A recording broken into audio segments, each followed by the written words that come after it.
السلام عليكم ورحمه الله وبركاته. ازيكم عاملين ايه؟ واهلا بكم في قناتنا حمزه خفاجي تي في. والنهارده معانا فلوج فيه معرض الكتاب، فلوج مميز جدا هاخدك فيه خطوه في خطوه برحله طويله جدا كانك جيت المعرض بالظبط. ولو انت جاي المعرض بعد الفلوج دوت نصايح كتير جدا جدا وهاخدك في كل حته صغيره تفيدك، فركز معايا في الفيديو دوت ويلا بينا.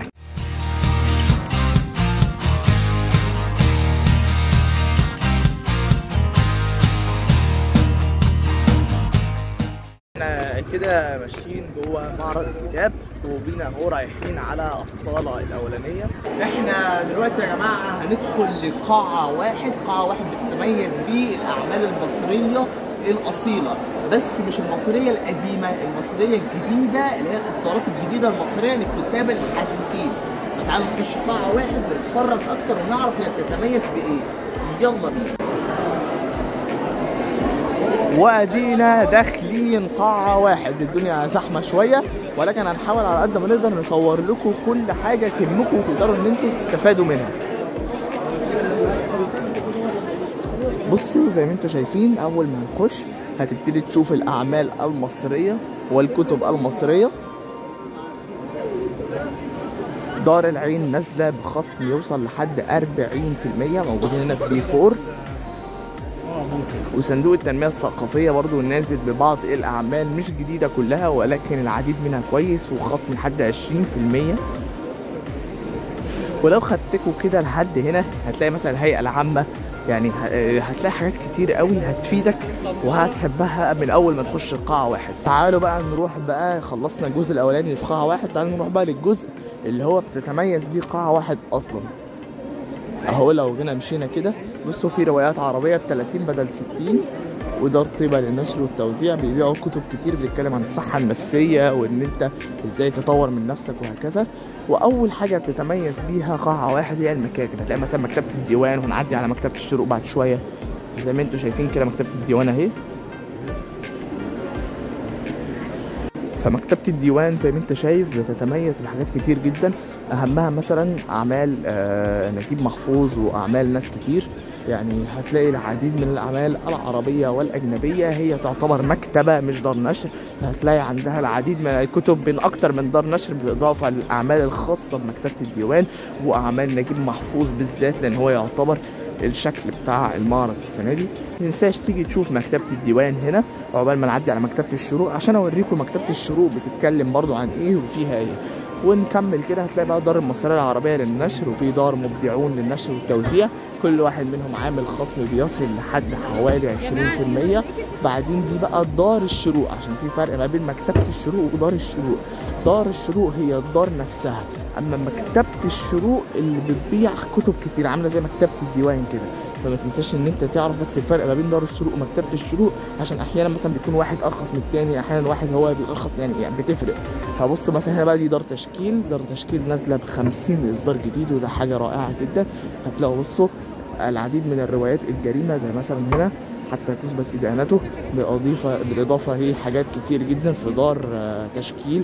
في برضو قبل النهاية، يعني عديد كتير قوي من الروايات والإصدارات الجديدة. عندنا دار الأمل للنشر اللي موجود زيها في قاعة الأطفال. لما نوصل لقاعة الأطفال برضو هتشوفوها هناك. أنا برشح إن أنت تشتري الحاجات دي من قاعة الأطفال ولكن أنت براحتك يعني. في بقى دار الحدث اللي بيبيع العديد من الكتب المصرية برضو. وفي هنا موسوعات قانونية بتبيع العديد من الحاجات الإسلامية، بس التراث الإسلامي كله موجود في قاعة 3. فلما نروح قاعة 3 هوريك الكلام ده أكتر. وعندنا هنا دار السحاب اللي نازلة برضو بإصدارات جديدة زي مثلا الغرفة الحمراء وبتتكلم عن جرائم، مش بس جرائم عاملة، جرائم حقيقية.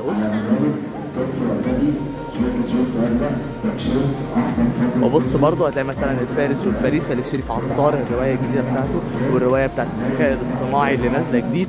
فهتلاقي العديد من الحاجات المتميزه جدا جوه دار هنا. ما تنساش ان تيجي تبص عليها، رقمهم C35. وهتلاقي هنا مكتبه اطبع اللي موجوده هناك اهي زي ما انت شايف. ودار الشروق اللي نازلين باعمال كتير جدا، اهمها مثلا ابو الهول لاحمد مراد، والعديد بقى من الاعمال القديمه زي مثل ايكاروس وشقابيب للكاتب الرائع جدا احمد خالد توفيق. فواحنا ماشيين كده هتلاقوا العديد من الحاجات كلها مصريه، ايا كان جديده او قديمه، بس اغلبها الاصدارات الجديده المصريه للكتاب الحديثين، واغلبها اصدارات رائعه جدا. فانت لو بتهتم بالاصدارات الحديثه وبتحب تقرا الحاجات العربيه المصريه اللي بتنزل اول باول، قاعه واحد هي القاعه بتاعتك. فلما تخلص قاعه واحد وتشوف كل الاصدارات العربيه الجديده، ما تنساش بقى ان انت تيجي تطلع بص على البلازا من هنا. شايف بلازا واحد اللي موجوده فوق دي؟ بلازا واحد مهمه جدا وفيها حاجات كتير جدا. بس قبل ما نروح بقى احنا على بلازا واحد، تعالى اوريك الدار المصريه اللبنانيه. زي ما انت شايف هنا فيها حاجات كتير جدا متميزه وخاصه بيها. الدار المصريه اللبنانيه نازله بحوالي برضو 40-50 اصدار جديد لاكتر من كاتب ومن اكتر من نوع. في ادب مثلا، بص يعني لو مسكناهم من الاول، عندك كلاسيكيات وفي روايات وفي فلسفه وفي تاريخ، ده غير التاريخ المترجم، في فنون وكتب انجليزي، في كتب للاطفال وفي مكتبات معلومات، في عندك الحاجات للصحافه والاعلام وفي تنميه ذاتيه، في كمان ادب اللي هو الانجليزي غير الادب العربي، وعندك سيكشن كده لاحدث الاصدارات. بالاضافه ان انت هتلاقي توقيع وكتاب كتير وحاجات للاطفال وحاجات للكبار. الدار المصريه اللبنانيه هي اقوى دار نازله، واحتمال كبير جدا جدا تاخد افضل ناشر لمعرض الكتاب سنه 2024. فانصحك ان انت تجيها قبل اي حاجه في القاعه واحد. هي ما هم موجودين هنا في البي، اول ما تخش هتلاقي بص بي هي موجوده فوق. هم بي 15 وعاملين خصم من 25% ل 50% على جميع الاصدارات، واحيانا الخصم يوصل لاكتر من كده. وعاملين سيكشن لطه حسين زي ما انتم شايفين بجميع اعماله وعليها خصم اكتر من 50% كمان. وبكده انا اوريتكم اهم الحاجات اللي موجوده في قاعه واحد. فيا ريت تكون بقى فهمت قاعه واحد بتتكلم عن ايه، عشان لما نروح عند قاعه 2 تفهم الفرق ما بين القاعات وتستمتع جدا. واتمنى تكون طبعا يعني مستمتع بالرحله بتاعتنا. ويلا بينا نكمل. وادينا كده خرجنا من قاعه واحد ودخلنا على بلازا واحد زي ما قلت لك. فما تخرجش من بره بعدين تخش قاعه 2، خش من البلازا، لان البلازا احيانا بيكون فيها ناس عارضه مثلا، وبيكون فيها كتاب وبيكون فيها حاجات كتير، ممكن تلاقي حاجه لقطه تعجبك. عندك هنا قاعه 2 قدامنا اهي، ممكن ان احنا نخشها. وبلازا واحد فيها حاجات كتير قوي. فهناك بقى في بلازا واحد في الهيئه المصريه العامه للكتاب عامله بوث صغير، فتعالوا نبص عليه قبل ما نخش قاعه 2. انا جايبك هنا عند الهيئه المصريه العامه للكتاب، فاتحين بوث كده بره، يعني في البلازا بره القاعات اصلا. وفي بقى اسعار الكتب ما اقولكش، اسعار لا تصدقها عينك في الزمن بتاعنا دوت. بص كده بص،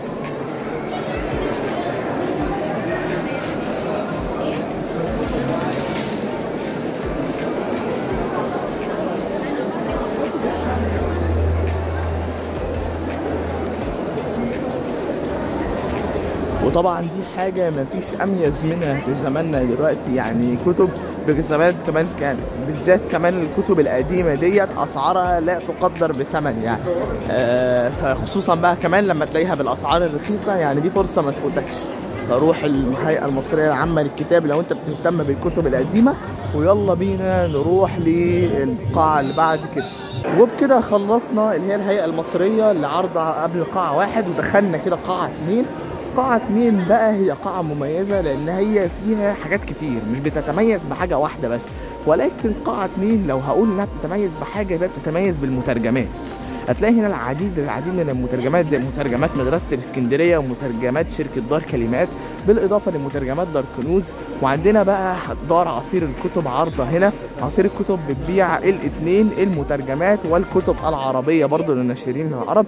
فانت ايا كان بتحب المترجمات او بتحب عموما اعمال دار عصير الكتب، هتلاقي كل الحاجات بتاعتهم موجودة هنا. مثلا دكتورة حنان نشين نازلة بإصدارها الجديد سيرويتش، اللي هو مش عارف كنت ازاي بقى الصراحة، يعني اتمنى اكون نطقتها صح، اللي هي الجزء السادس لسلسلتها الرائعة جدا المنتشرة مملكة البلاغة. في عصير الكتب قدامكم اهم. عندك برضو دار نون نازلين ب 40 اصدار جديد، معظمهم في الجريمه بس، وفي حاجات لتطوير الذات وعلم النفس هيعجبوك برضو جدا.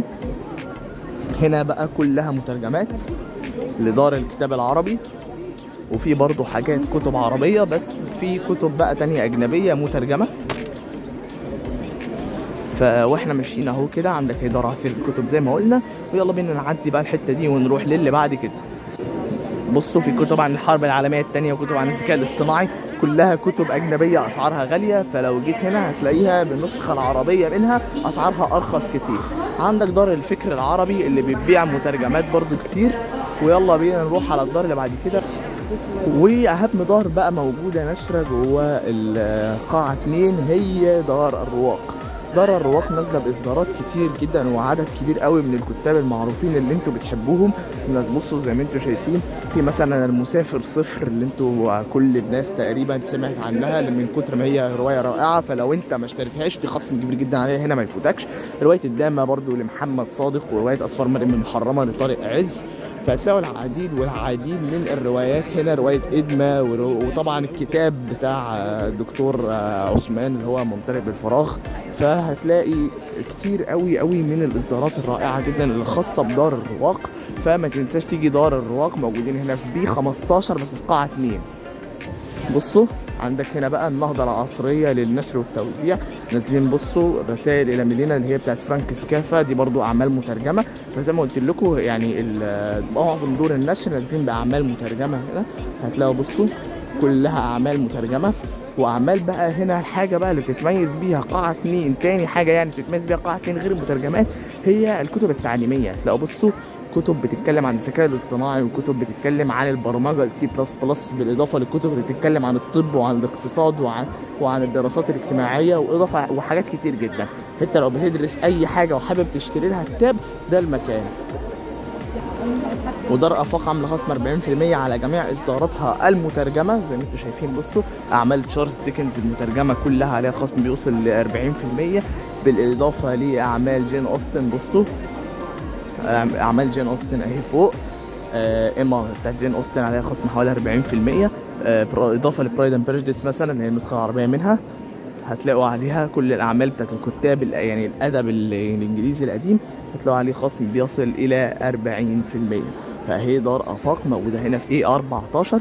واحنا ماشيين اهو نكمل بينا ونروح لدار طفره اللي نازلين برضو بخصم حوالي 50% على جميع الاعمال المترجمه بتاعتهم.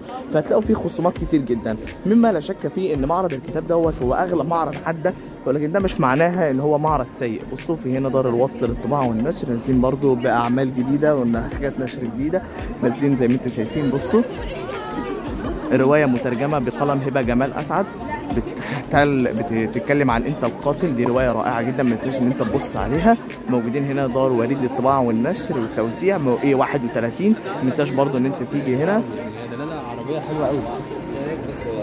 ونكمل بينا ونروح دار فروست بوك للنشر والتوزيع، ودي اكبر يعني تاني اكبر دار بعد الرواق عرضه هنا، بتبيع العديد من برضو من المترجمات. فانت يعني من الاخر الخلاصه، انا حاسس ان انا زهقتك منها، بس يعني انا حبيت اوريك هو قد ايه الموضوع كبير. انت لو بتحب المترجمات هتحب جدا الدار هنا. برضه سلسله الويتشر المترجمه نازله كلها مع دار عصير الكتب مترجمه بالكامل وعليها خصم بيصل الى 50%. فما تنساش انت تيجي تبص عليها. بصوا دار الجندي للنشر والتوزيع نازلين بشعر مترجم او شعر عربي. وزي ما قلت لكم من شويه لو انت عايز تشتري اي حاجه لها دعوه بالدراسه والتعليم فهتلاقيها برضو في قاعه 2. فزي ما انت شايف في حاجات بتتكلم عن السيرجري الجراحه، حاجات بتتكلم عن نيرسينج وفارماسي وماثيماتكس وفيزيكس، حاجات بتتكلم عن الميديا، وحاجات بتتكلم عن البرمجه السي بلس بلس، حاجات بتتكلم عن الانجينيرنج الهندسه، وحاجات بتتكلم عن البيزنس. هتلاقي حاجات ايكونومي اللي هو الاقتصاد، هتلاقي حاجات بتتكلم عن كل حاجه. اي مجال انت بتدرس فيه هتلاقيه في قاعه 2 بشكل كبير جدا. بصوا كتب الاوكسفورد كلها بتاع ديكشنريات الاوكسفورد موجوده فوق، وحاجات الانترناشونال كلها موجوده مترجمه ومدبلجه، وفي كمان حاجات بتتباع زي ما هي بالانجليزي. فهيعجبك جدا جميع الحاجات اللي هي موجوده ايا كان انت بتدرس ايه، او حتى ولو عايز تقرا بس روايات مترجمه او اي حاجه، مترجمات او كتب تعليميه او شعر، قاعه 2 على طول. كده خلصنا قاعه 2 وخارجين على قاعه 3. بس قبل ما نروح قاعه 3، ما بين قاعه 2 وقاعه 3 زي ما انت شايف في العديد والعديد من المطاعم والكافيهات والقعدات الجميله جدا. ممكن تجيب لك كتاب او تجيب لك حاجه تاكلها وتيجي تقعد هنا. في محلات كتير قوي قوي، شوف انت بتحب تاكل ايه وشوف انت حابب تشرب ايه، وهتلاقي اللي انت تحبه هنا. فحبيت كده افرجكم كده على المطاعم، مش هنقعد نلف فيها عشان انا حابب اوريك المعرض على طول من جوه. فاتمنى تكون شفت بس كده يعني بالكاميرا كده في السريع شكل المطاعم عامل ازاي، وتكون لمحت كده مثلا حاجه انت بتحبها ولا حاجه. وبعدين تعالوا بقى نروح على قاعه 3 وقاعه 4 علشان نروح بعدها على قاعه 5 واللي هي بيسموها قاعه الطفل، علشان نخلص الجوله بتاعتنا النهارده. فمطولش عليك اكتر من كده، بس ما تنساش ان انت تشترك في القناه علشان خاطر ده بيدعمني جدا وبيساعدني ان انا اعمل لك فيديوهات زي دي اكتر واكتر. ويلا بينا نروح قاعه 3. وبكده نبقى دخلنا قاعه 3. زي ما انت واخد بالك كده تقريبا قاعه 3 هي بتتكلم عن التراث الاسلامي او التراث القبطي، بس اغلبه تراث اسلامي. هتلاقي تراث كتير جدا جدا، كلها كتب اسلاميه وكلها كتب. بص تعالى افرجك بنفسي عشان برضو تشوف وتفهم انا بتكلم عن ايه. بصوا دار القلم للطباعه والنشر والتوزيع خاصه بسوريا، وهتلاقوا هنا بصوا بقى كتب كتير جدا اسلاميه وبالتفسير وحاجات كتير جدا. فزي ما انتم شايفين كلها كتب تراث. الكتب التراث دي كتب يعني هتفيد اي حد بيهتم ان هو يقرا حاجات زي كده. انت لو ليك في التراث او ليك في الكتب الاسلاميه هيعجبك جدا القاعه ديت. بص هنا بقى ده مركز الامارات، وده الحاجه الثانيه بقى اللي بتتميز بيها القاعه ديت. القاعه دي بتتميز اول حاجه بالتراث، بس تاني حاجه بتتميز بيها هي البلاد. هتلاقي اي بلد كانت جايه تعرض في معرض الكتاب زي مثلا سوريا اللي وريتها لكم من شويه، او الامارات اهي اللي موجوده مركز الامارات اللي هناك ده. هتلاقوا كل الكتب والناس اللي هي جايين يعرضوا من بره هتلاقيهم موجودين في قاعه 3. فزي ما انت شايف كده دار الادب اهي للنشر والتوزيع تبع السعوديه. وبعدين عندك مؤسسه انتشار العربي تبع بيروت. بص فعندك اهو شوفنا مثلا ده تبع بيروت، دي تبع سوريا، هناك كانت سوريا، الامارات، السعوديه. دي ايه السعوديه اهو دار اجيال وتوحيد السعوديه. وفي هنا حاجات تبع وزاره الدفاع المصريه بصوا. وفي دار رفيقي تبع جنوب السودان، وجمعيه بيوت الشباب المصريه. بصوا هنا لو جينا بصينا هنا هتلاقوا اهو العربي يونيفرسيتي سكيورتي اوف ساينس. بصوا جامعه بتاعت علوم، هتلاقي انا بحكي لها دعوه بالسايبر سكيورتي والحاجات دي. واخيرا اللي هي دوله بقى الشرف اللي جايه هنا في المعرض، واهم دوله السنه دي وهي دوله النرويج. هتلاقي بص قبل دوله النرويج بس هتلاقي الهيئه المصريه العامه للكتاب هنا، اللي يعني هم كانوا فاتحين في اكتر من مكان بس ده المنطقه الاساسيه بتاعتهم. ودوله النرويج اهي الحته الكبيره دي اهو ضيف الشرف دوله النرويج. وعندنا هنا قبل ما نمشي من القاعه هتلاقي حاجات هنا تبع الامارات وحاجات تبع سوريا تاني، بس كلها بقى هنا ادب للاطفال شويه، للاطفال بس من دول عربيه تانية. يعني كملخص حابب تقرا حاجه مثلا لاسامه المسلم، حابب تقرا حاجه تبع السعوديه او الامارات، او حابب تقرا حاجه تراث، اي حاجه تراث اسلامي، يبقى هذا المكان مكانك يا صديقي. بصوا دي وزاره الثقافه بتاعت دوله قطر. وعندنا هنا ذا ايجيبشن اكسشينج او اللي هي البورصه المصريه. بصوا لو انت ليك اي حاجه حابب تبص على كتب مثلا دعوه بالبورصه، او حابب انت تشوف بقى الناس اللي مسؤولين عن البورصه نفسهم، او حابب ان انت تقدم او تسجل في كل الناس اللي مسؤولين عن البورصه المصريه وكل مثلا مدينه مصر الفاينانس، اي حاجه موجوده هنا هتلاقيها موجوده هنا على طول. وفي المشروع الوطني للقراءه، وفي اللي هي المينستري اوف يوث اند سبورت اللي هي وزاره الشباب، بيكلمك عن انت مثلا تعرف ايه اثناء مقابله حد مثلا او كده، بيعلموا الناس. وهتلاقي هنا بصوا المكتبه الوطنيه اللي هي دعوه بالجوجل ارتس اند كلتشر هناك. بصوا وهتلاقوا العديد من الكتب التراث الكتير زي ما اتكلمنا. وهتلاقوا بصوا الترند سيرش برضو فيها كتب تراث. وهنا معهد الشارقة الامارات، الناس اللي يعني كلنا تقريبا ما عرفناش نروح المعرض بتاع الشارقة اللي موجود في دبي، فهتلاقي هنا بقى معهد الشارقة للتراث بالاضافه للجزء بتاع الشارقة نفسها هنا الكويت اهي برضه بالمناسبه. وهتلاقي بقى الشارقة نفسها موجوده، فكأنك رحت معرض الشارقة بالظبط، هتلاقي كل حاجه. واخر حاجه معانا في معرض الكتاب في القاعه 3 قبل ما نروح قاعه 4 هي المانجا العربيه. المانجا العربيه بتقدمها لنا السعوديه، هي نسخه الانمي المترجمه العربيه بالعديد من الثقافات العربيه مع حذف العديد من الثقافات الغير مهمه الاجنبيه، فبيدينا مزيج حلو جدا ما بين العربي والاجنبي، وبيساعدنا ان احنا يعني اي حد مثلا بيحب الانمي او كده يعرف ان هو يقراه بلغته الام او اللغه العربيه. فزي ما انتم شايفين تنوع كتير جدا جدا ما بين الكتب العربيه او الكتب الاجنبيه في اي حاجه من عالم الانمي في المانجا. فبصوا زي ما انتم شايفين السعوديه نازله لنا حاجه رائعه جدا في انمي المانجا. لو انت بتحب الانمي هذا يعني المانجا هو مكانك في معرض الكتاب ده.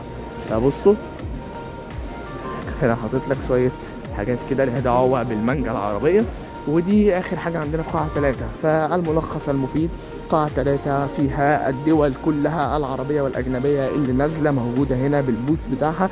أي حاجة لها دعوة بالأنمي أو المانجا أو أي حاجة زي كده موجودة برضو في القاعة ديت. أي حاجة لها دعوة بالتراث أو الأدب الإسلامي موجودة برضو في القاعة ديت. ويلا بينا نروح للقاعة اللي بعد كده اللي هي قاعة 4. بعد قاعة 3 وقبل قاعة 4 هتشوف بصوا اللي هي بلازا 2. زي ما كان في بلازا 1 هتلاقي بلازا 2. بلازا 2 مش متميزه قوي زي بلازا 1 لانها ما فيهاش ناس كتير قوي عارضه وما بيبقاش فيها كتاب او حاجات كتير، ولكن بصوا الناس بتحب تقعد وتستريح فيها. زي ما انتم شايفين الناس كلها قاعدين في مجموعات على الارض، بيبقى فيه بقى المسجد برضه موجود هنا وفي كافيه وحاجات كتير. فده اللي بيميز يعني القاعه بتاعه البلازا بتاعت اللي هي ما بين 3 و4 اللي هي بلازا 2. ونروح اخر حاجه لقاعه 4 قبل ما نروح لقاعه الطفل ونبقى خلصنا الرحلة بتاعتنا. أول ما دخلنا هنا قاعة 4 زي ما انتم شايفين هتلاقوا قاعة 4 فيها حاجات تكملة للتراث اللي كان موجود في قاعة 3. بس بعد ما نخلص التراث والمصاحف والحاجات الكتير اللي هي ليها دعوة بالتراث أو الحاجات الإسلامية هنمشي كده حتة صغيرة وهتلاقي الحاجة اللي بتميز قاعة 4 فعلا وهي المجلات. قاعة 4 بتتميز بالمجلات والنوت بوكات او نشوف نوت بوكس يعني في جماعة بالعربي. وهتلاقي بص جميع بقى المجلات، ولو انت بقى ليك في ديزني مارفل ناشونال جيوغرافيك والحاجات الحقيقية، ليك في التلوين وليك في الاجندات، ليك في النوت بوك، ليك في الالوان، ليك في اي حاجة زي كده. ولكن خلي بالك في فرق ما بين الحاجات بتاعة الاطفال هنشوفها في قاعة 5 وما بين هنا المجلات قاعة 5 كتب للاطفال بتفرق. فالمجلات متنساش تيجي تبص عليها. في بقى حاجات زي كده برضو للشباب مش بس للأطفال. جناح الأزهر بنفسه نازل جوه معرض الكتاب، فده الجزء الخاص بالأطفال لجناح الأزهر. وفي بقى قدام الجزء الخاص بالناس العادية اللي بصوا في مجلس حكماء المسلمين وفي جناح الأزهر الشريف. فتلاقوا هنا كل حاجات الأزهر، إصدارات بقى المركز المترجمة وإصدارات المركز عموما، إصدارات العربية، كل حاجة ليها دعوة بإدارة الأزهر الشريف موجودة هنا على طول. وهتلاقوا هنا اللي هو مجلس الحكماء اللي هو المسلم كونسل اوف إلدرز هتلاقيه موجود هنا على طول. واخر حاجه اللي بتميز القاعه 4 هنا هي سور الازبكيه. زي ما انت شايف كده سور الازبكيه هو اخر حاجه معانا هنا في قاعه 4. الازبكيه هو للي ما يعرفوش هو في العادي سور موجود جوه العتبه بيبيع الكتب المستعمله باسعار رخيصه جدا وفي نفس الوقت بتكون ذات قيمه كبيره جدا. فبصوا مثلا الكتاب ب 10 جنيه، كتاب ب20 جنيه، كتاب ب30، كتاب ب10. كتب في جميع المجالات اللي انت تحبها او اللي انت حاسس ان انت ممكن تستفاد منها هتلاقيها في سور الازبكيه. وعليه رقابه شديده جدا، مش بيبيع اي كتب مضروبه، كلها كتب اصليه بس مستعمله استعمال خفيف.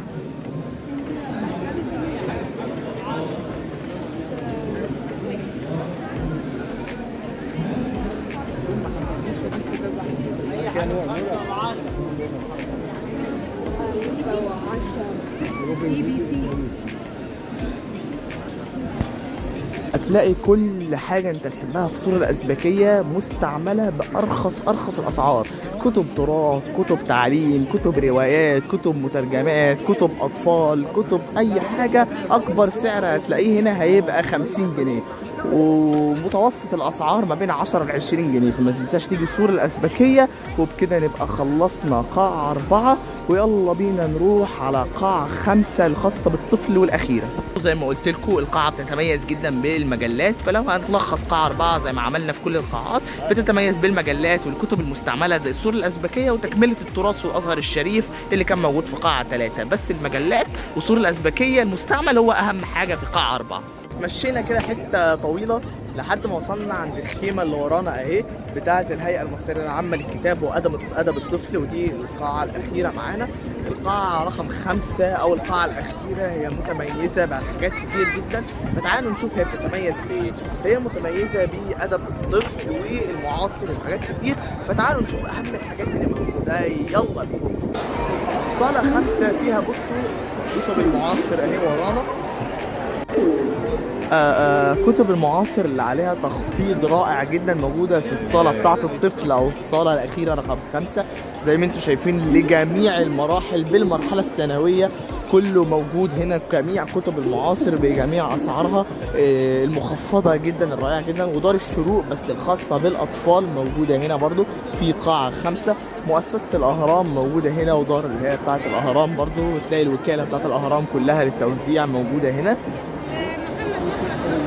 جميع أدب الطفل موجود هنا، وبتتميز قاعة 5 بالبازل وألعاب الأطفال زي ما انتم شايفين كده. بصوا ألعاب بازل كتير جدا جدا موجودة هنا ومتميزة جدا خاصة بقاعة 5.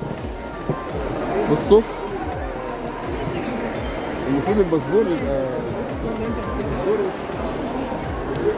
وعندنا هنا قصص للأطفال، قصص كتير جدا. الدار هنا قررت انها تغير قاعة 5 وتجيبها هنا في خيمة علشان خاطر تخلي كأن الخيمة دي خاصة بالأطفال لا غير، وتقدر ان انت ككبير تخشها، بس هي يعني مخلينها بطريقة معينة تقسيمة الأطفال يفهموها ويحبوها ويعرفوا ان هم ما يتوهوش فيها. وده اللي بيميز قاعة 5 السنة دي عن أي سنة اتعملت فيها. فقاعة الأطفال السنة دي مميزة جدا. بصوا زي ما انتم شايفين كده البازل بتاعتنا اللي قلت لكم عليها، بالإضافة لكتب الأطفال وأدب الطفل كله بالكامل. عندنا بصوا شخصية المعرض فوق، مش هتشوفوها قوي يبقى بعيد، بس عموما العديد والعديد والعديد من الكتب الرائعة جدا والألعاب. بصوا قصص الأنبياء اللي هي الكبيرة دي، مؤسسة كتابي. وبعدين هنا في الكتب الأكاديمية كلها، كتب مدرسية معروفة. وشركة النيل برضو اللي موجود زيها هناك جوه معرض الكتاب للكبار، نازلة هنا زي الشروق كده بنسختها للصغيرين. وعندنا الأضواء زي ما المعاصر كان نازل هناك، فالأضواء هنا نازل بجميع برضو إصداراته حتى للمرحلة الثانوية. بص عندك كل حاجة من أول القصص والكتب الخارجية بالإضافة للمجلات والعديد من الخصومات والحاجات المتميزة جدا كتير جدا. بصوا الأضواء عاملين خصم لحد بيوصل لحد 40% على جميع حاجات الأطفال والمعاصر، وخصم 10% على الكتب الخارجية الكبيرة. فده يعني خصومات رائعة جدا مش هنشوفها في أي وقت تاني، فأتمنى تعجبكم الخصومات اللي موجودة. وبصوا بيبيعوا بقى ايه اللي هي اللوح الكبيرة مثلا زي بتاعت الأرقام والحاجات اللي هي بتاعت الأطفال دي. فقاعة 5 قاعة متميزة جدا، أي حد عنده حد صغير أو أي حد عايز يجيب الكتب الخارجية حتى ولو كان كبير يعجبه جدا القاعة ديت. وهي قاعة صغيرة وسهلة إن أنت تيجي فيها. بص لو جينا بصينا فوق، بص اللوح اللي معلقينها.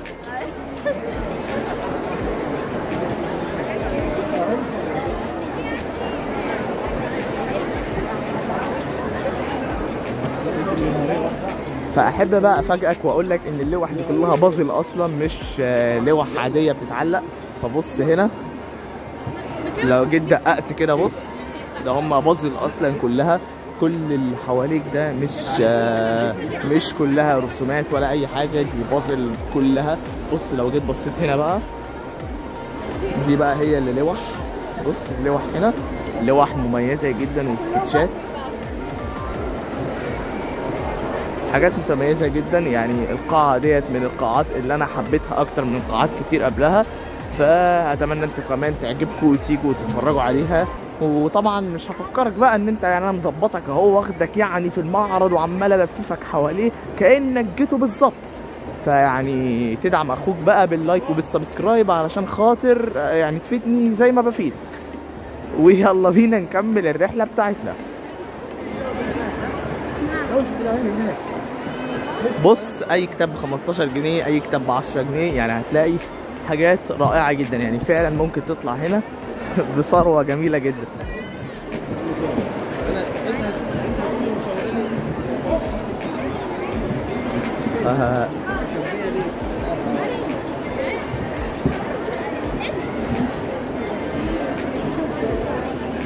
بصوا هنا بقى في حاجات لتعليم،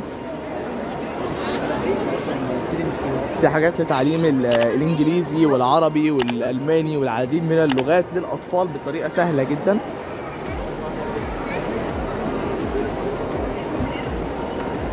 فبصوا اهو ده اللي كنت بحكي لكم عليه في الاول خالص. الاستاذ حمدي مصطفى يعتبر شخصيه المعرض لمعرض الكتاب السنه دي. هو شخصيه المعرض للاطفال عشان بيبقى فيه شخصيه معرض للكبار.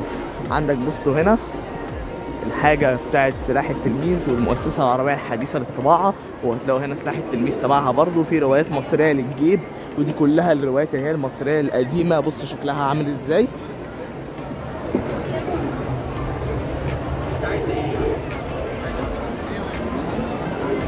فدي كلها روايات رائعة جدا ومتميزة جدا وأسعارها رخيصة جدا. يعني الكتاب هنا سعره ما يعني مثلا 5 جنيه 10 جنيه بالكتير. فبص فدي بيسموها روايات الجيب، وحاجات لنبيل فاروق الراجل المستحيل مثلا، وحاجات لأحمد خالد توفيق، بالإضافة لحاجات حمدي مصطفى شخصية المعرض. فحاجات متميزة جدا جدا. فبصوا يعني المؤسسة العربية الحديثة موجودة جنب الباب على طول، ما تنساش ان انت تخشهم بالاضافة للمعاصر اللي موجود هناك، فما تنساش ان انت تعدي عليهم. وتعالوا كده نخرج بره بقى قاعة 5 بعد ما لفيناها كلها وخدنا كل حتة صغيرة فيها. بصوا اهي معلقين اليافطة اللي كنت بحكي لكم عليها. بصوا روايات مصرية للجيب اهي. بصوا يعني انت ممكن مثلا لما تشوفها هنا تفتكر ان هي حجمها مثلا كبير او ان هي شكلها مثلا كبير، لكن هي في الحقيقه الواحد فيهم بيبقى حجمه حاجه كده صغيره يا دوبك فعلا يتحط في جيبك. فملخص اللي احنا قلناه قلت لك ان قاعه واحد هي قاعه الاعمال المصريه والكتب المصريه والاصدارات الجديده، وفي كمان الهيئه العامه للكتاب والمكتبات زي مكتبه الشروق ومكتبه الديوان. والقاعة الثانية بتتميز بتنوع كتير جدا ما بين المترجمات والكتب الأجنبي والكتب العربية الغير مصرية والمصرية. والقاعة الثالثة بتتميز بالتراث والأدب الإسلامي والأدب القبطي، بالإضافة للعديد من الدول مثل السعودية والكويت والنرويج وغيرها. والصالة الرابعة وهي آخر صالة في الصالات الكبيرة وهي صالة الكتب الرخيصة، وهتلاقي فيها عديد من الكتب القديمة أو الإصدارات القديمة أو حتى الكتب اللي سعرها قليل. وكمان هتلاقي بوث وحتة كبيرة جدا للصور الأسبكية اللي بيبيعوا كتب مستعملة أصلية وعليه رقابة مشدده جدا عشان ما يبيعوش اي كتب مضروبه. فروح الصوره الاسبانيه وهتلاقي ارخص اسعار كتب ممكن تلاقيها في معرض الكتاب. ودي كده الصاله الرابعه. والصاله الخامسه فيها ادب الطفل وجميع الاعمال الخاصه بالاطفال، بالاضافه للبازل والالعاب، بالاضافه كمان للمعاصر وسلاح التلميذ والكتب الخارجيه اللي خاصه بجميع الاعمار. وبس كده اتمنى تكون الرحله بتاعتنا في معرض الكتاب عجبتك واستفدت جدا جدا من الفيديو دوت. كان فيديو مميز بالنسبه لي واتمنى يكون مميز بالنسبه لك جدا. لو عايز تشوف فلوجات كتير من النوعيات ديت مش انت تعمل لايك وسبسكرايب وتشير لكل اصحابك عشان يستفادوا ويستمتعوا بالمحتوى بتاعنا. بنحاول ان احنا على قد ما نقدر ان احنا نوديه ليك باحسن صوره تحبها، فانت كمان حاول ان انت تشيره وتوديه لكل اصحابك عشان خاطر كلنا نعلم مع بعض وكلنا نستفاد مع بعض واخيرا نستمتع مع بعض. وبس كده للنهارده، شكرا وسلام.